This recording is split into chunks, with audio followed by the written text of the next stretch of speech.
It's the #1 question we get asked time and time again. How did you know that you had saved enough? How did you know you were finally ready to say goodbye to work?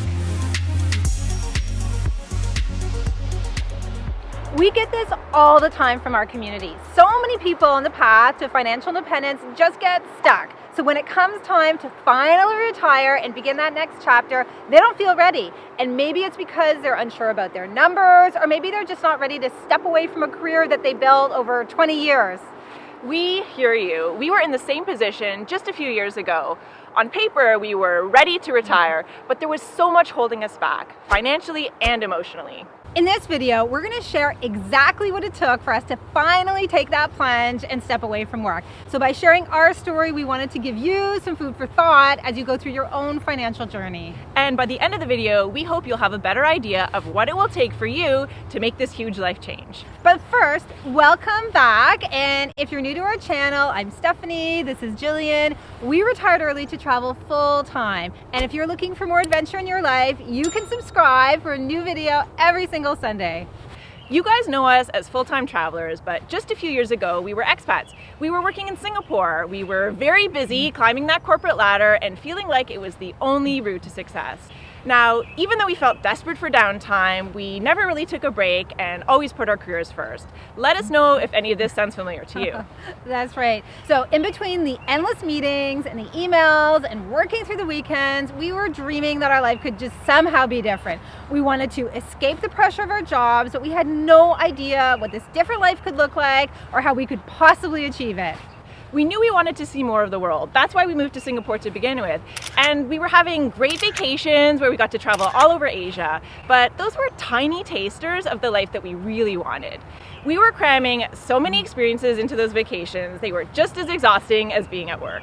We thought it was really important for our careers to be in these high pressure jobs, and the stress of our jobs led us to have a very expensive lifestyle. So we ate out in fancy restaurants, we went to a pricey boutique gym, we took expensive vacations just like everyone else we knew, and all of this was happening in one of the most high cost countries in the entire world.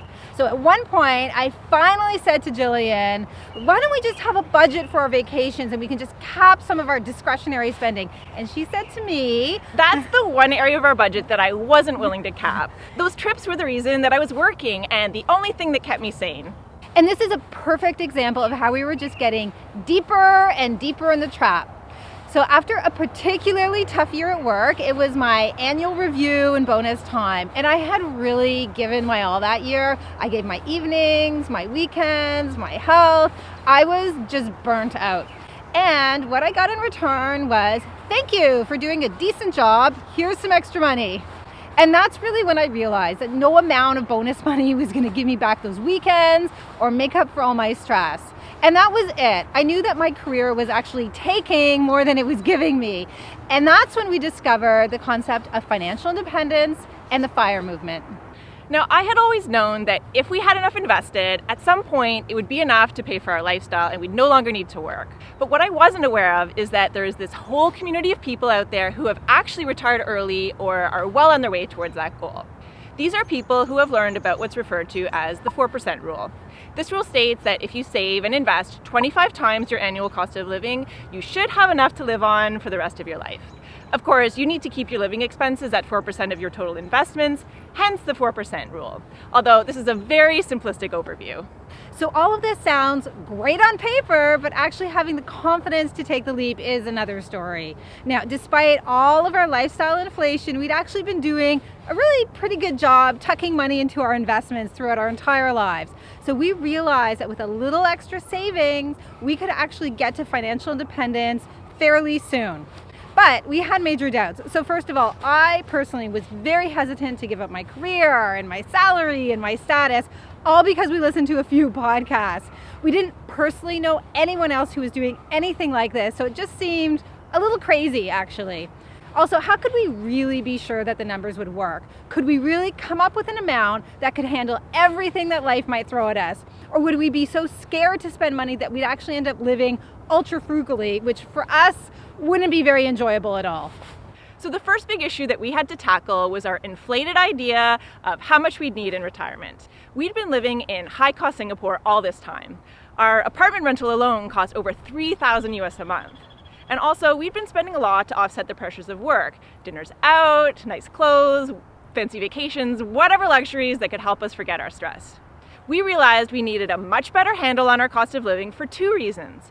First, we needed to reduce our massive spending so that we could get to financial independence sooner.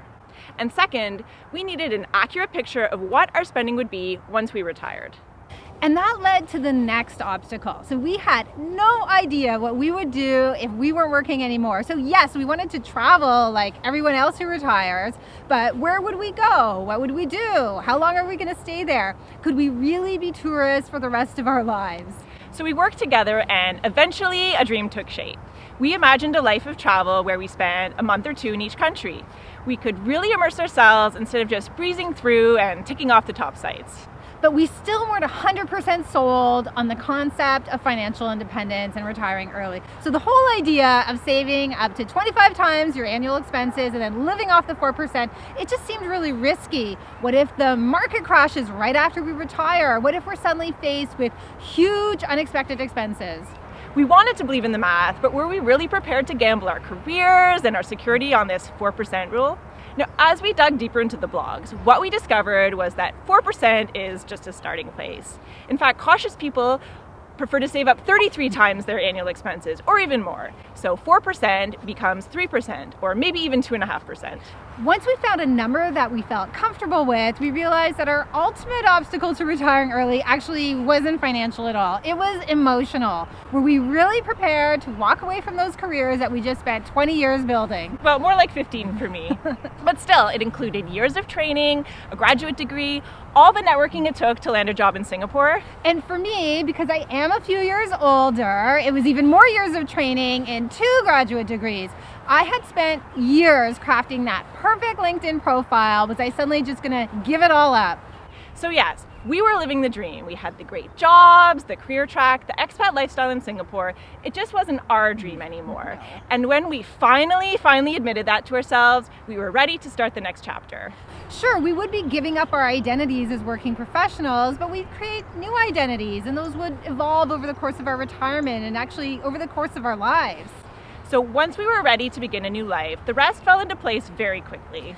So we decided what we wanted our new life to look like, and we figured out exactly how much it would cost.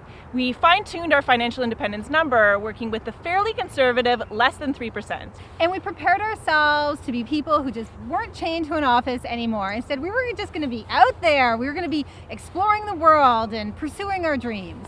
And here we are today. We're traveling the world, our time is our own, and we never have to go to another job interview again. We couldn't be happier.